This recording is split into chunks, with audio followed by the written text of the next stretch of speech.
কাতলা মাছের সর্ষে পোস্ত কালিয়া, দারুণ টেস্টি। হ্যাঁ রে বন্ধুরা, আমি আজকে বানাবো কাতলা মাছের সর্ষে পোস্ত কালিয়া। তো এই রান্নাটা একদম কম সময়ে আর দুর্দান্ত টেস্টি হয়। আমি যেভাবে বানাই সেটাই তোমাদের সাথে দেখানোর চেষ্টা করি।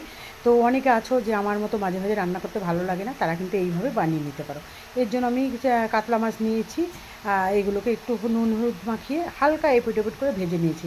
একটা কথা মনে রাখবে, মাছটা কিন্তু বেশি ভাজা যাবে না, সেক্ষেত্রে টেস্ট নষ্ট হয়ে যাবে, সিদ্ধ হয়ে যাবে। আর এইদিকে আমি নিয়ে নিয়েছি সর্ষে পোস্ত একসাথে বেটে, তার মধ্যে একটু কাঁচা লঙ্কা লবণ দিয়ে একসাথে বেটে নিয়েছিলাম।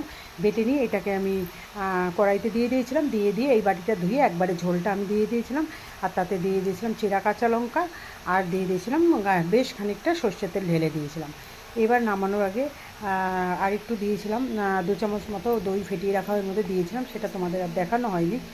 তো সেটাকে দিয়ে নামানোর আগে একটু মিষ্টি দিয়ে নুনটা একটু চেক করে নিয়ে আরও কয়েকটা যদি প্রয়োজন হয় চেরা কাঁচা লঙ্কা দিয়ে আমি নামিয়ে নেব। তো এটা কিন্তু একদম কম সময়ে দুর্দান্ত টেস্টি হয়। আর হলুদ গুঁড়োটা দিয়েছিলাম, কাশ্মীরি লঙ্কার গুঁড়োটা আজকে আমি দিইনি, তোমরা যদি মনে করো কালারের জন্য অবশ্যই দিতে পারো। তো এইটা তোমরা বন্ধুরা না বানিয়ে খেলে বুঝতে পারবে না, এত টেস্টি হয়।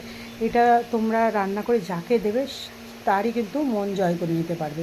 এই রান্নাটা এতটাই টেস্টি হয়, আর একদম কম সময়ে রান্না করতে না ভালো লাগে এইভাবে বানিয়ে নিতে পারো। আজকের মতো এই